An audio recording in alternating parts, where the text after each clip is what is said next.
Hello and welcome aboard WhalePod to another Genshin Impact video. I am your Captain Whale, and you might be wondering why we're standing in the Academia with Lisa and Ayaka in the party. Lisa's still in her default outfit, and Ayaka is in her new premium skin. That is because we have the second blooming event complete. It's funny, it took me, of course, all 5 days to complete all 5 challenges, but I got more than double the score needed for the total 10,000 in a single challenge. My total score is over 100,000.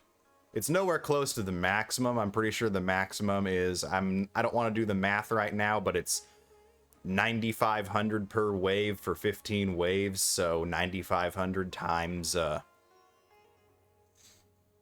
15 is your maximum possible score. But we're going to claim our new Lisa outfit. A sobriquet under shade unlocked. 4-star Lisa outfit. While I'm still not sure on how I like it compared to her base outfit, one thing I do say goes against it is it gets rid of her unique vision shape. Lisa actually has a bit more of a oval shape, sort of smushed on the sides shape to her vision. As we can see right here, it's not exactly circular. And they, quote, corrected it in here, but I think it was more unique with its abnormal shape here. Let's do something quiet but cultured. Nah, we're gonna go fight Hilichurls. Actually, we're not gonna do that at all. We're gonna be reading the descriptions here. In the eyes of ordinary people, just as flowers differ in rarity due to the nature of their growth, so too do academic achievements differ in worth. Certain researchers of exemplary capabilities are compared to Padisaras, while those with more common accomplishments are regarded as akin to the more widely seen mints. Wonder how many of those researchers are collectors. Sorry, that was a bad mint collector joke.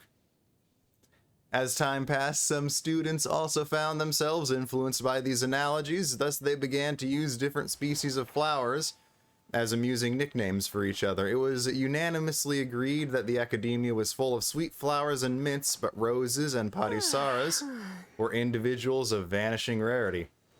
Thus it was baffling to many that the genius Lisa Mincy possessed all the qualities of a Padisara, but cared little even to claim the title of Rose. As an academic, she finished a great many projects left incomplete by those who came before her, and also possessed a solid grasp of theory.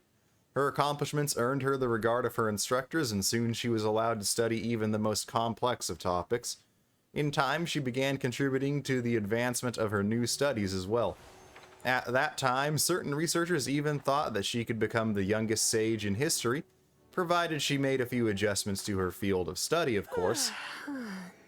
Yet she didn't participate in the official and the signing ceremony that would certify her academic accomplishments, choosing instead to withdraw from the main project she was studying in her darshan before leaving the academia altogether.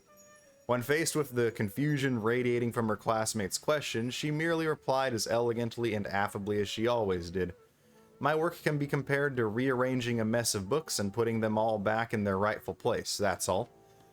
With that in mind, it is unnecessary for me to claim something so serious as an official title. Also, do you remember that song that was so popular amongst us students? We beg not for the Kalpalata Lotus's mystery. We struggle not to claim the Padisara's purity. For with poetry by our sides, their fragrance ever lingers in our lives.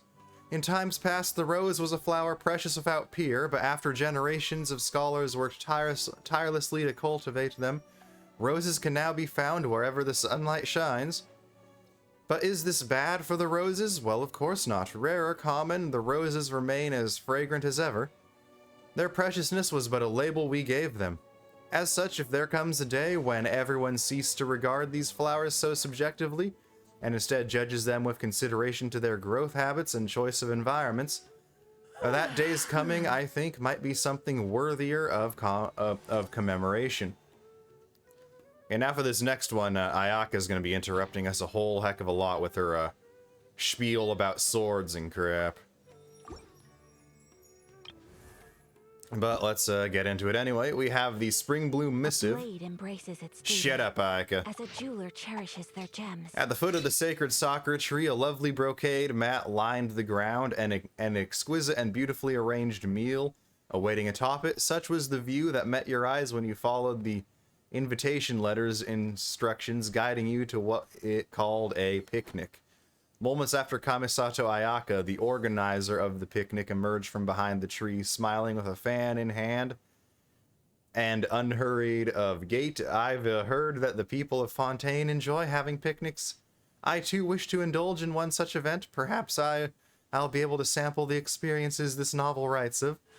That was to be expected of the Yai Publishing House's newly published Fontaine light novel. The case files of Miss Orith had taken Inazuma by storm of late, after all. Ayaka had been reading this novel too from time to time. The two of you would meet and discuss the methods of deduction used within the novel, revealing her deep appreciation for the entire series. With her hair coiled up, wearing an elegant lady's hat, she looked just like the Fontaine beauty described in the novel. You found the transformation amazing, though the figure before you was still obviously Ayaka. She had achieved a new sort of elegance merely by changing her appearance. The Dame of Fontaine, before you said. While reading the case files of Miss Orith, I often feel that though there might be similarities between the cultural habits of individual nations, the private lives of each nation's people remain more different than not. To appraise the lifestyle of a world beyond Inazuma is like peering at the moon's face through a veil of clouds. She lowered her head, seemingly vexed. As the daughter of the Yashiro Commission's Kamisato clan, Ayaka is unable to live with the freedom comparable to that of an adventurer. This you knew quite well. Just as you were about to say something to console her, she nodded as if experiencing an epiphany and said, "Though such is reality, I am already vastly more fortunate than most, with a friend like you, even though I cannot travel. The stories I have heard are no longer limited to Inazuma's borders. I wish that everyone, not just me, could know more about what lies beyond our shores." So Ayaka hadn't been distressed on her own account, it seemed. Miss Aratani once told me that beyond the bounds of Inazuma, learning and art flourishes in Sumeru, Mondstadt, Lea, and Fontaine, yet we know so very little of them. I intend to propose to my brother and Lady Ai that we bring more pieces of work from outside Inazuma.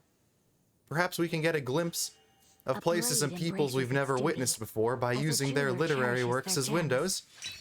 Ayaka's bearing far exceeded your expectations. This was indeed the Shirasagi Himegimi of the Yashiro Commission's Kamisato clan. Before I can propose this to my brother and Lady Ai, however, I must create a specific list of books to be published. As such, I want to ask you for some recommendations. Before you realized it, moved as you were by her words, Ayaka had already begun touching upon the particulars of her plan. After a moment of deep reflection, you put your words to paper and fill the first lines of the list in. The Boar Princess? The Boar Princess, indeed, you reply. It's a beautiful and cruel fairy tale, rather different from other works of its kind. I think people would find it very interesting.